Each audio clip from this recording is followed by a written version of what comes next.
With rumors coming out about Giannis being unsettled in Milwaukee, this NBA executive has labeled the Raptors as a team to watch in a possible trade. Let's get into it.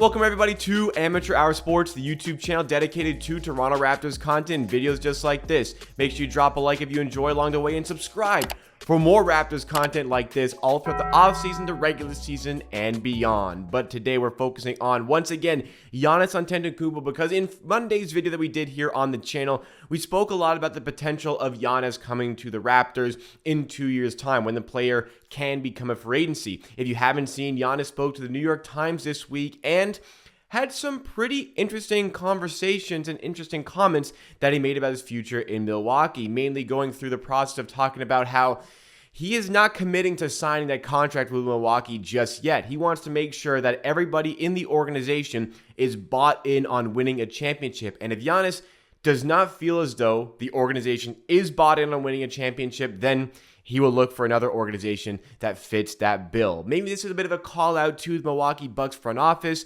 Perhaps they've been a little inactive in this offseason. He's looking for a change, but also perhaps Giannis is feeling a little bit unsettled over there. Maybe he wants a new challenge. Maybe he wants to go somewhere else and try to put his skills to the test in a different place. And something that is highlighted by the article I'm going to mention here is that Giannis has never really been motivated by the big lights, the bright lights, the biggest markets. He's never been motivated by that. He is motivated to go out there and ball. He is motivated to go out there on the court and win basketball games, and he doesn't seem to really care where that is happening as long as that organization is bought in on winning. And somebody who is definitely bought in on winning and cares a lot about winning is Masai Ujiri, current Raptors president. And we know, I spoke about it on Monday, but we know about the relationship and the personal ties that Masai Ujiri has to Giannis Antetokounmpo. When Giannis's family immigrated from Nigeria to Greece, part of the problem for Giannis was being able to get in on any basketball action, which he wasn't able to do so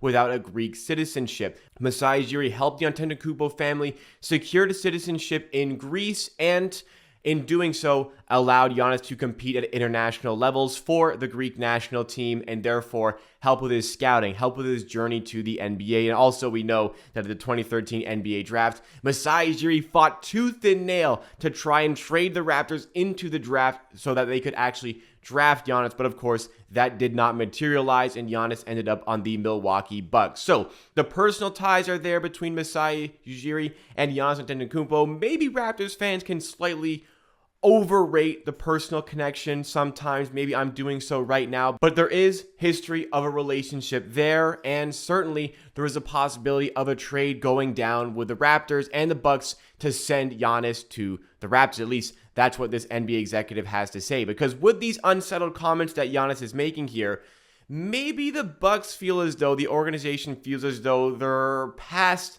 the climax of what this era of Bucks basketball is going to be. Perhaps you could label the climax that championship in 2021. You could argue that their team this season, where they lost in the first round, was actually more talented than that championship team. But regardless, maybe they feel as though they're just starting the decline on this era and want to cash in on Giannis right now while they can, before they risk any possibility of the player leaving for free in free agency. If you asked me like 2 weeks ago who the most untouchable player in the NBA is as far as trades are concerned, my number one player, well, it would be Luka Doncic. But my number two player would probably be Giannis Antetokounmpo, still at the top of his game, still producing unreal season year after year after year. I mean, this guy averaged 31 and 12 last season. It didn't win MVP, but I think we're becoming a little bit numb to the sheer greatness of this player because he's just doing it year after year after year. So certainly, if there is a sliver of a possibility in making a trade happen, the Raptors want to pounce at the opportunity. And let's visit the articles here to see exactly what this NBA executive has to say. The article comes from Heavy.com and is written by Sean Devaney, who spoke with an NBA executive from an unnamed Western Conference team, where they dove into a Giannis possible trade scenarios. They're talking about the bigger markets like the Knicks and the Lakers, who won't really have the assets in order to make this trade happen. So can a smaller market come to the fold and make an offer? OKC was named as the team that has the most assets available to try and make this trade, but also name dropped in here was the Toronto Raptors. And to quote the article, this is what they had to say. The Raptors have team president Masai Ujiri, who has long sought to acquire Antetokounmpo. With star caliber assets on hand, some combination of Scottie Barnes, OG Anunoby, and or Pascal Siakam, Milwaukee could be tempted into a deal. We know from the Kawhi Leonard experience that Ujiri is not afraid to take risks on star players, whether they're committed to staying or not. With the Kawhi Leonard situation, we acquired Kawhi Leonard and traded our franchise player, one of the greatest Raptors of all time, DeMar DeRozan, for 1 year of Kawhi Leonard. He was on a rental deal, but the Raptors, Masai Ujiri, was ready to take that risk to try and win a championship, therefore acquiring Kawhi Leonard. I think the situation is a little bit different in that era because the Raptors were on like the cusp of being a true champion caliber team. They were on the cusp of doing so. They were right there, just needed something to put them over the top. As it comes to the situation in Toronto right now, they are not on that contention level. They are not contending at the moment. They are not on the cusp looking for a player to push them over the top. So you'd have to go a long way with Giannis. Even if you acquire him, yes, that makes your team automatically like probably a top 4 seed in the Eastern Conference, but you still have to work on putting talent around him. And in trading Barnes, OG Anunoby, and or Pascal Siakam, the task of putting players around Giannis becomes a lot more difficult. So I think for the Toronto Raptors in this specific circumstance, they will have the assets to make this happen because right now, this summer, something would drastically have to change for the Milwaukee Bucks to want to trade Giannis. Like, they just paid a ton of money to keep Chris Middleton. I think they may have very, very minimally, slightly paid more than they wanted to get Brook Lopez to return to the team and not go to the Houston Rockets. So they're intent on keeping this group together for a season. And by no means does Giannis seem disgruntled enough or maybe disgruntled at all to the point where he's going to be asking for a trade this summer. So I think where this stuff goes down is maybe in the next summer when Giannis would have 1 year left on his contract plus a player option that follows that. And that's where it becomes a little bit hazy as to the Milwaukee Bucks in a discussion of, okay, maybe now is the time to trade the player before we risk losing him for free, especially if the Bucks don't have a tremendous season. So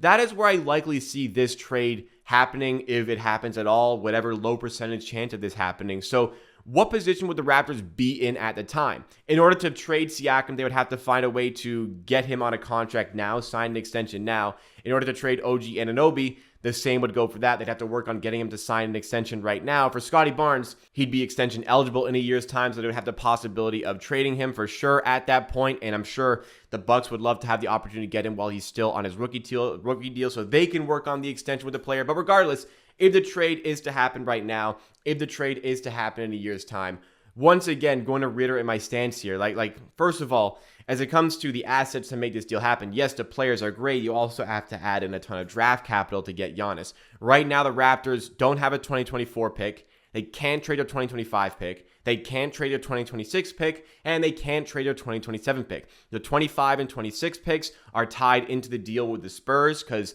there's potential that with the protections, the pick could convey in either of those years. And because it could convey in 2026, the 2027 pick would become a back-to-back pick. So the Raptors can only trade right now the 28, the 29, or the 30 pick. If they're trading multiple picks, they can only trade the 28 and the 30 pick. I know that's a little bit confusing there, but basically the Raptors, if they made a trade right now and wanted to add in 2 draft picks, they would have to be the 2028 pick and the 2030 pick. They cannot trade multiple picks if it is not those 2 picks. And there's only 3 tradable picks that they even have at the moment to send out to a different team. So right now with this trade, if Milwaukee are making this deal right now, they'd have to be pretty desperate. But that would be the pick situation. In a year's time, likely that San Antonio Spurs pick has conveyed. Now a ton of draft capital opens up for the Raptors to make something happen. And let's just hypothetically say it is Scottie Barnes who would have to be in the deal along with Pascal Siakam. Well, you have Giannis complemented by OG Anunoby, maybe Gary Trent Jr., Jakob Poeltl, and whoever else you can bring into your team. But you'd have to sacrifice Siakam, Barnes, and probably 2 to 3 first-round picks to make this deal happen. Not the worst situation in the world, in my opinion. Kind of tempting to go for Giannis. This isn't like the KD situation where the Raptors were hell-bent on keeping Scottie Barnes. First of all, at this present point, we have a little bit more information about what Scottie Barnes is a player. Certainly, we're very, very high on Scottie Barnes, not quite as astronomically high as we were 1 year ago after winning Rookie of the Year. I love Scottie Barnes, but like, you can't deny that is the situation right now with Scottie Barnes. They still don't want to trade him, but this is Giannis. This is a younger player with less injury history than Kevin Durant on a lower contract. This would be a superior asset to acquire, no doubt, than Kevin Durant. But ultimately, there still is going to be a ton of hesitancy in trading Scottie Barnes, and I think that there should be hesitancy in going all out for this trade here, which is not like the Kawhi Leonard trade, like I said. The Kawhi Leonard trade put a great team over the top. This Raptors team right now is pretty mid, and getting Giannis makes them a great team, but I don't think they have enough around them to really put them over the top. So it depends how hungry and how much of a desire there is from the Raptors front office to really push this team into contention status, because Giannis is good enough to do that, but ultimately the probability of this going down is very, very low. And if it does happen, I mean, thinking about it now, I kind of wanted to come into the video and say like, probably one that you shouldn't go for, but thinking about it now, I mean, the excitement, the prospect of a championship that Giannis just brings because of how good he is certainly something that the Raptors could consider down the line, no matter how unlikely it may be. And if this NBA executive is correct from that unnamed Western Conference team, perhaps in the next year or so, the Raptors could be in the mix to pull off the best trade potentially in their history. So what do you make of this Giannis situation? Would you want to make a trade with the players I've laid out? Let me know your thoughts and opinions in the comments down below. That is all for today's video. Drop a like if you enjoyed, subscribe for more content like this, and I'll see you again very, very soon for another video here on Amateur Hour Sports.